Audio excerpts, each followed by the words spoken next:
take me through the schedule of games that you had to kind of endure. So spoiler alert for everybody, Christian did give me this question before, so I was able to do my research, make sure I had everything aligned on this. So this is what it was.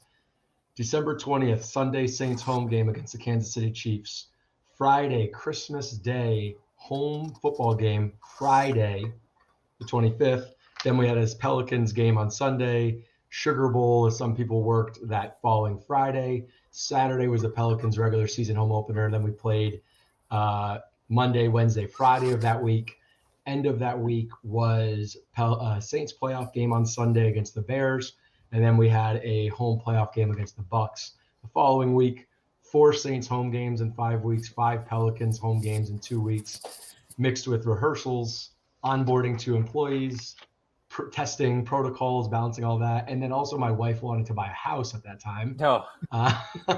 And we got it. We got the house, but I wasn't, unfortunately, as big of a part of that as I probably should have been. But yes.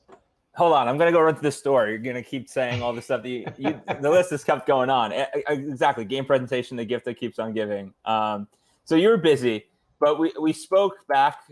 You might have just ended the Saints season, the postseason, back in January when we did our on the hardwood or on the gridiron. We spoke twice. Kind of talk to me how you prepared for the convergence of both teams, and thankfully we'll get into it. The control room's in one centralized spot, so I'm sure that helped. But what were the issues having to, rehearsals for one team, getting a plan together for another? How did you kind of figure it out?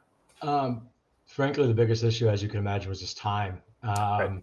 We did luck out. The Saints were on a 3-game road trip leading up to that December 20th game. So I was able to literally focus all on Pelicans for 3 weeks, pretty strong there.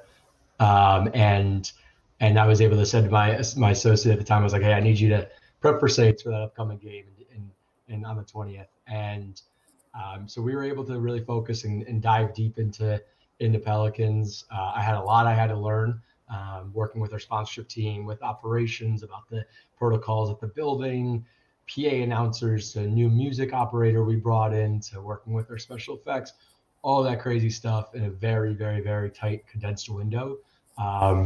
Was just nuts. I just had to make sure I stayed organized, paid attention to detail, but worked efficiently enough without sacrificing that detail and that efficiency there, Okay. And obviously you can't be in multiple places at once worrying about the same team. So were there key people on either of the squads, key colleagues that kind of helped you prepare for either team or run a rehearsal while you were busy with something else? Well, luckily, like you said, with us having a control room that the control room powers the Superdome and the arena, we would never have the crossover of events. We're very, very fortunate with that. But there was our group, like I said, our associate Alex did a tremendous job getting things ready for Saints and geared up. But our production group as a whole did a tremendous job balancing both teams as well. I was pushing them on the Saints side, hey, we got to create more content, while also saying, hey, we got to create all of our new content for Pelicans as well. So it was production to our entire Game Experience group, which we had just literally, like I said, just hired 2 new people that trying to onboard them and teach them while all being in our red zone with the NBA. So I was at the scores table on the court side, and I couldn't get to them during game days. They couldn't see me on game days. It was crazy balancing those protocols. But then our operations group are very much unsung heroes of what we do because of the long hours and the craziness they have to deal with from both of the leagues that we work with. And just like the building in general, ASM Global, the people who run the building with us, we're very good about things with us.